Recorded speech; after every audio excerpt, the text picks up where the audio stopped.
June 18, 2025. Tensions between Iran and Israel continue.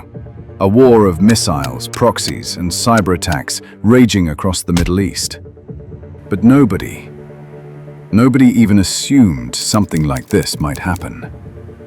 Iran's largest cryptocurrency exchange, Nobitex, suffers a huge blow. A theft of over $90 million in just 6 minutes of lapse. And this wasn't your typical hacker group activity. It's a calculated one that might have originated from Israel. This is the story of the bank that lost a fortune in just a heartbeat, and how it poured fuel on a fire threatening to engulf an entire nation. To grasp the stakes, let's rewind. Nobitex, launched in 2017, was more than a trading platform. It was Iran's digital lifeline. Over the years, Iran has faced crippling international sanctions, penalties imposed by global powers to curb its nuclear ambitions and regional influence. These sanctions blocked access to global banking, leaving the economy in tatters and inflation soaring. And cryptocurrency offered a workaround. Unlike traditional money, crypto moves peer-to-peer, bypassing banks and borders. That made Nobitex a haven for Iranians. Now they could trade, save, and shield their wealth from collapse. By 2025, it became a cornerstone of Iran's economy. The attack struck at Nobitex's core. The hackers targeted its hot wallet, a digital vault connected to the internet for swift transactions. Imagine a hot wallet as a cash drawer in a store. Handy, but vulnerable. Unlike cold wallets, which are offline and secure, like a bank vault. The hackers exploited a flaw with surgical precision. The compromised credentials of 2 Nobitex employees, stolen by info stealers. These credentials, possibly including Jira server access, gave hackers a foothold into internal systems, letting them drain $90 million in just 6 minutes. The website went dark. The app froze. Users, desperate, flooded social media, their savings in limbo.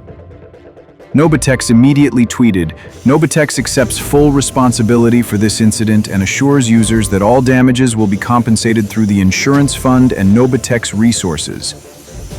And then came the revelation that turned this theft into a geopolitical flashpoint. A group called Gonjeshke Darande, Predatory Sparrow, claimed responsibility. And this wasn't a ragtag band of cybercriminals, but linked to Israel, Iran's arch-nemesis. And they didn't stop at Nobitex. They claimed to have erased data at Bank SEPA, a financial giant tied to Iran's military. Gonjeshke Darande also gave the reason behind this invasion, accusing Nobitex of funneling funds to terrorism and evading sanctions. Whether truth or pretext, their goal was clear: to kneecap Iran's economy and send a warning. But this isn't new. Iran and Israel have clashed for decades.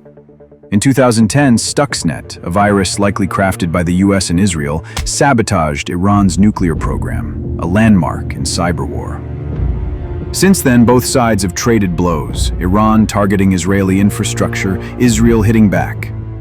This attack on Nobitex fits this cycle, but stands out in a way. It didn't just disrupt machines, it struck Iran's economic pulse, exposing how deeply technology and survival intertwine in a sanctioned nation.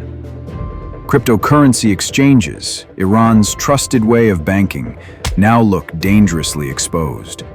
And this hack proved that even digital wealth can be weaponized. For Nobitex, it's a fight to stay afloat, its reputation in tatters. And for users, it's dread, fear. This can push governments to tighten regulations, and exchanges could face stricter security rules. Worse, nations could copy this playbook, targeting rivals' economies with code instead of bombs. History also offers some parallels. In 2014, Mt. Gox, then the world's top Bitcoin exchange, lost $450 million to hackers. Poor security practices, unencrypted private keys, and lax accounting allowed hackers to siphon funds undetected for years. It was a failure of oversight, not geopolitics. In 2019, Binance lost $40 million when hackers stole API keys and two-factor authentication codes, exploiting weak user account protections. Again, the motive was financial gain, not political warfare. But the Nobitex hack isn't just about money, it's political. And this being political means Iran could retaliate, potentially targeting Israeli or Western systems. The hack's ripple has already reached the US. On June 22nd, a Homeland Security bulletin warned of a heightened threat environment. Pro-Iranian hacktivists are probing US networks, launching low-level cyberattacks, while Iranian government-affiliated actors may target critical systems. Iran's vow to avenge Qasem Soleimani's 2020 death fuels plots against US officials.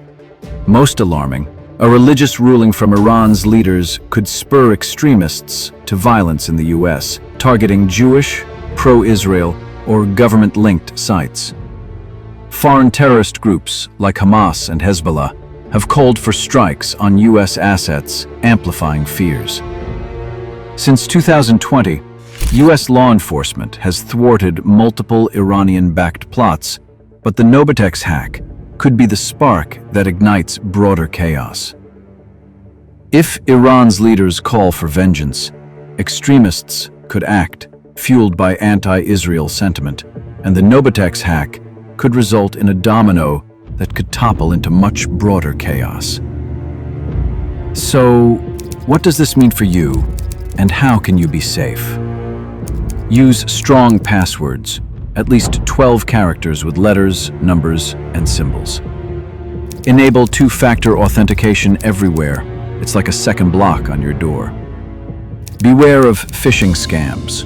Don't click suspicious links or share personal details. For crypto, invest in a hardware wallet to keep funds offline. Update your software regularly to patch vulnerabilities and avoid public Wi-Fi for sensitive tasks without a VPN.